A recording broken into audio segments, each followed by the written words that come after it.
எந்த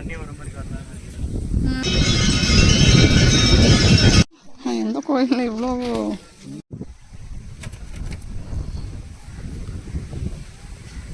விற்கிற மலையில் நாங்கள் இப்போ கோயிலுக்கு போகிறோம். ஹாய் ஃப்ரெண்ட்ஸ், வெல்கம் டு மச்சி கப்பல். இந்த கோயிலில் தாங்க நம்ம எந்த ஒரு காணிக்கையும் கொடுக்க வேணாம், தென் எந்த ஒரு அர்ச்சனையும் பண்ண வேண்டாம், உண்டியல் கிடையாது அப்படின்னு சொன்னால் நம்புவீங்களா? அப்படி ஒரு சூப்பரான கோயிலுக்கு தான் போக போகிறோம். அது எங்கே இருக்குங்கிறத பார்க்கறதுக்கு முன்னாடி மறக்காமல் நம்ம சேனலை சப்ஸ்கிரைப் பண்ணிடுங்க. ஸோ இந்த கோயிலோட பேர் என்னன்னு பார்த்தீங்கன்னா கருமலை ஐயாசாமி மலை கோயிலுங்க. ஆல்ரெடி நான் சொல்லியிருந்த மாதிரி அந்த கோயில் நேம்லேயே தெரியும், இது ஒரு பெரிய மலை கோயில். இந்த கோயிலை நம்ம ரீச் பண்ணோம் அப்படின்னா 2 வழி இருக்குங்க. ஒன்று காந்திபுரத்துல இருந்து பேரூர் வழியா போனோம் அப்படின்னா நமக்கு 21 கிலோமீட்டர்ல இந்த பிளேஸ்க்கு நம்ம ரீச் ஆயிடலாம். இன்னொன்று தொண்டாமுத்தூர் வழியா இப்போ ஒரு 4 ரோடு காட்டுச்சு பார்த்தீங்களா, இது தாங்க மாதம்பட்டி. மாதம்பட்டி வழியா போனோம் அப்படின்னா ஸ்ட்ரைட்டா போனோம் அப்படின்னா குப்பனூர். அங்கிருந்து எல்லாமே ஒரே ரோடு தாங்க. நீங்க கரெக்டா அந்த கோயிலோட நேமை நீங்க கூகுள் மேப்ல போட்டாலே போதும், எக்ஸாக்டா அந்த லொக்கேஷன்ல கொண்டு போய் விட்டுரும். ஸோ இந்த கோயிலோட சின்ன ஒரு லேண்ட்மார்க்னு பார்த்தீங்கன்னா இங்கே ஒரு சிபிஎஸ்சி ஸ்கூல் இருக்கும். அந்த ஸ்கூலை தாண்டிங்க அப்படின்னா உங்களுக்கு நியர்பை தாங்க.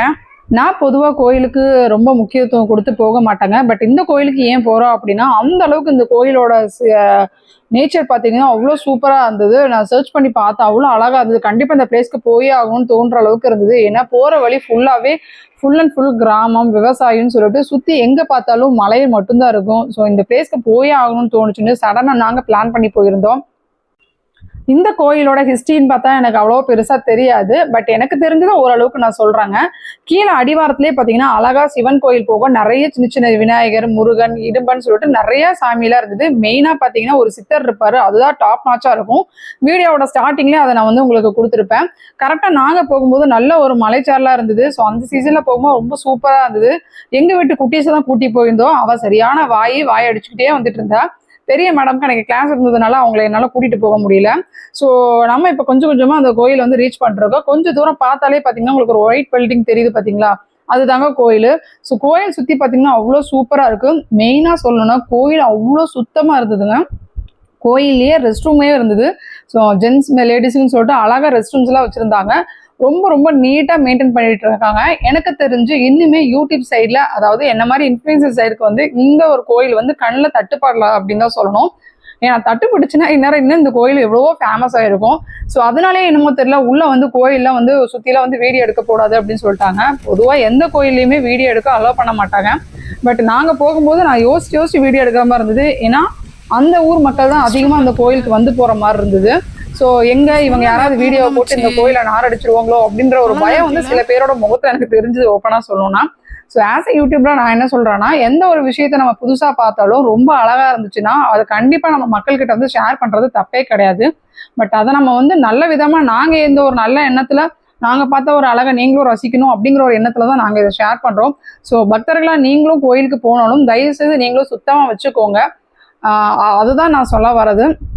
ஸோ இந்த கோயில் நம்ம வீடியோ பார்த்து யாராவது போகணும்னு ஆசைப்பட்டீங்கன்னா தயவுசெய்து இந்த கோயிலோட என்ன சொல்றது, அதுக்குன்னு ஒரு தனித்துவம் இருக்கும். அதை கெடுக்காம நல்லபடியாக சுத்தமாக போயிட்டு வாங்க. எந்த ஒரு பாதிப்பும் உங்களால் வராத அளவுக்கு பார்த்துக்கோங்க. ஸோ நான் சொன்ன மாதிரி என்ட்ரன்ஸ்ல தெரிஞ்சது பார்த்தீங்கன்னா அந்த சித்தர் இப்போ வந்து கோயிலுக்கு வந்து பூஜை ஸ்டார்ட் பண்ணிட்டு இருக்காங்க. அதாவது நாங்கள் வந்து மத்தியான டைம் தான் போயிருந்தோம். ஸோ சூப்பராக இருந்தது. எனக்கு தெரிஞ்சு அந்த சிவன் கோவில் வந்து அபிஷேகம் பண்ணும்போது ஒரு சவுண்ட் வரும் பார்த்தீங்கன்னா, அந்த சவுண்டை நீங்களே கேளுங்களேன் ஒரு நிமிஷம்.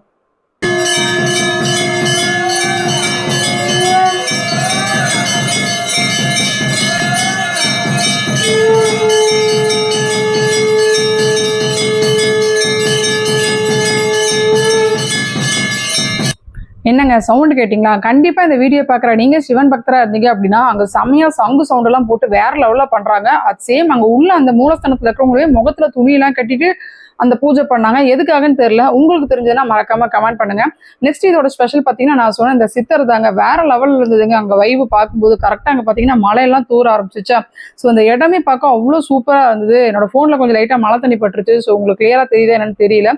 பட் வியூ இங்கிருந்து பார்க்கும்போது எனக்கு வார்த்தையெல்லாம் சொல்லவே முடியல, அந்த அளவுக்கு சூப்பராக இருந்தது. நான் ஆல்ரெடி சொன்ன மாதிரி தான் இந்த கோயிலை வந்து எந்த ஒரு காணிக்கையும் நம்ம கொடுக்க வேணாம். அச்சயம் நம்ம எந்த ஒரு பேருக்கும் அர்ச்சனை பண்ணக்கூடாது. அதே சமயம் இந்த கோயில உண்டியல் இல்லை. ஸோ இது வந்து ரொம்ப சூப்பராக இருந்தது, ஒரு டிஃப்ரெண்டாக இருந்தது. எந்த ஒரு கோயிலையும் வந்து மெயினாக கமிஷனுக்காகவே அதை வந்து என்கரேஜ் பண்ணுறதா, அதனாலேயே நான் மேபி கோயிலுக்கு போகிற அந்த மென்டாலிட்டி எனக்குள்ள கம்மியாயிடுச்சு. பட் எனக்கு இது ரொம்ப டிஃப்ரெண்ட்டாக இருந்தது. இன்னொரு ஸ்பெஷல் பார்த்தீங்கன்னா இந்த கோயில் வந்து மலை கோயில்னு சொல்லியிருக்குங்க. நம்ம உள்ள போய் சாமி கும்பிட்ற மாதிரி இருக்கு. மலை உச்சியிலையும் ஒரு சிவன் இருக்காரு. ஸோ அது வந்து கிட்டத்தட்ட ஒரு 2 கிலோமீட்டர் நடக்கிற மாதிரி இருக்கும். இந்த கோயிலோட அளவுடு பார்த்தீங்கன்னா எப்பவுமே வாரத்தில் திங்கக்கிழமை மட்டும்தான் அலோவ் பண்ணுவாங்க. அதுவும் காலையில் 9 மணிலேருந்து 3 மணி வரைக்கும் தான். அது போக அமாவாசை டைம், சித்திரை மாதம் இந்த மாதிரி ஸ்பெஷலான டைம் மட்டும்தான் வந்து அலோவ் பண்ணுறாங்க. ஸோ அதை கரெக்டாக தெரிஞ்சுட்டு போங்க. ஃபைனலாக இதை சொல்லி ஆகணுங்க. சத்தியமா எந்த கோயிலும் இது வரைக்கும் நான் சாப்பிட்டதே இல்லை. கிட்டத்தட்ட 12 டிஷ்ஷஸோட சேர்த்து ஒரு சூப்பரான அன்னதானம் போட்டாங்க. கியூ என்னடா இவ்வளோ பெருசாக இருக்குது, பெசம் சாப்பிடாம போயிடலாமான்னு நினச்சேன். பட் நிஜமா மிஸ் பண்ணவே இல்லைங்க. சூப்பரான டேஸ்ட்டில் சூப்பராக கொடுத்துருந்தாங்க. எனக்கு ரொம்ப ரொம்ப சாட்டிஸ்ஃபைடாக இருந்தது. பட் நம்ம எங்கே போனாலும் நம்ம இந்த வேலை செஞ்சே ஆகணுமேங்கிறதுக்காக பாப்பாவுக்கும் ஊட்டி விடுற வேலை. இதில் என்ன ஒரு ஷாக்கிங்னா, பாப்பாவே வாய் திறந்து அம்மா எனக்கும் அந்த சாப்பாடு அந்த ரசம் வேணும் அப்படின்னு வாய் திறந்து கேட்குற அளவுக்கு டேஸ்ட் நல்லா இருந்தது. ஸோ அன்னைக்கு யார் வந்து அந்த அன்னதானம் பண்ணியிருந்தாங்களோ அவங்களுக்கு நான் நேர்லையும் தேங்க்ஸ் சொல்லியிருந்தேன். இந்த வீடியோலையும் நான் தேங்க்ஸ் சொல்லிக்கிறேன். ஸோ அவ்வளோதான். அந்த ஊஞ்செல்லாம் பார்த்துட்டு பாப்பா கொஞ்சம் நேரம் ஜாலியாக என்டர்டைன்மெண்ட் பண்ணாங்க. ஸோ நீங்களும் இந்த கோயிலுக்கு வரீங்க அப்படின்னா ரொம்ப ரொம்ப சூப்பரான ஒரு கோயில், ரொம்ப அமைதியான கோயில். உங்களாலேயே அந்த கோயில் அமைதி வரணும்னு சொல்லி நான் வந்து கேட்டுக்கிறேன். தென் ரெண்டாவது, இந்த கோயிலில் வந்து யானைகள், சிறுத்தைகள் இதெல்லாம் இருக்குது. என்னடா நல்லா அழகாக சொல்லிட்டு ஃபைனலாக இப்படி ஷாக்கிங் கொடுக்குறாங்கன்னு நினச்சிக்காதீங்க. ஏன்னா இது full and full forest area. சுற்றி ஒரு மேற்கு தொடர்ச்சி மலை இருக்கக்கூடிய இடத்துல வந்து கண்டிப்பாக உயிரினங்கள் வந்து வாழ தான் செய்யும். ஏன்னா இது அவங்களோட வாழ்வாதாரம். அவங்க இருக்கிற இடத்துல தான் நம்ம போய் வந்து அவங்கள டிஸ்டர்ப் பண்ணுறோங்கிறதான் உண்மை. பட் முடிஞ்ச அளவுக்கு யாரையும் தொந்தரவு பண்ணாமல் உங்களுக்கும் சேஃபாக போயிட்டு வாங்க. உள்ள மலையேற அந்த 2 கிலோமீட்டர்ஸ்ல மட்டும் ட்ரெக்கிங் பண்ணும்போது மட்டும் உங்களுக்கு யானைகள் தொல்லைகள் இருக்கிறதா சொன்னாங்க. சிறுத்தை நடமாட்டம் நான் இந்த கோயிலுக்கு போன முன்னத்தினால்தான் சிறுத்தை வந்ததா சொன்னாங்க. பட் நான் அதெல்லாம் பெருசா எடுத்துக்காம நாங்க போயிட்டோம். அங்க வாழ்றவங்களுமே பாத்தீங்கன்னா நாங்க சிறுத்தை போறப்போ அப்பப்போ அதெல்லாம் படத்தான் செய்யும், அதெல்லாம் ஒன்றும் தெரியாது எங்களுக்கு, 10 நிமிஷம் நாங்க மலையேறிட்டு வந்துருவோம்னு ரொம்ப கேஷுவலா சொல்றாங்க. ஸோ நம்ம அதை டிஸ்டர்ப் பண்ணாத வரைக்கும் நம்மளால அவங்களுக்கு எந்த ஒரு தொல்லையும் இருக்காதுன்னு சொல்லிட்டு போறேன். இது வந்து யானைக்கு மட்டும் தான் சொல்றேன். சிறுத்தையோட மூடு எப்படி இருக்கும்னு என்னால கண்டிப்பா ஜட்ஜ் பண்ண முடியாது. ஸோ இன்னைக்கு இந்த வீடியோவில் நான் ரொம்ப திருப்தியாக சூப்பரான ஒரு நேச்சர் சீனுக்கு இருக்கிற மாதிரி ஒரு பிளேஸ்க்கு போயிட்டு வந்தேன். ஸோ உங்களுக்கு இந்த வீடியோ பிடிச்சதுன்னா மறக்காம நம்ம சேனலை சப்ஸ்கிரைப் பண்ணிக்கோங்க. இந்த மாதிரி நேச்சரை ரசிக்கிறவங்களா இருந்தீங்க அப்படின்னா கண்டிப்பாக நீங்களும் இந்த கோயிலுக்கு போயிட்டு வந்துட்டு எப்படி இருந்ததுங்கிறத மறக்காம நம்ம சேனலில் கமெண்ட் பண்ணுங்க. இந்த மலையோட இந்த இயற்கையை ரசிச்சுக்கிட்டே நாங்கள் இப்போ கிளம்பிட்டேன். இதே மாதிரி வேற ஒரு நல்ல வீடியோவில் மீட் பண்ணுறோம். Until thank you, by.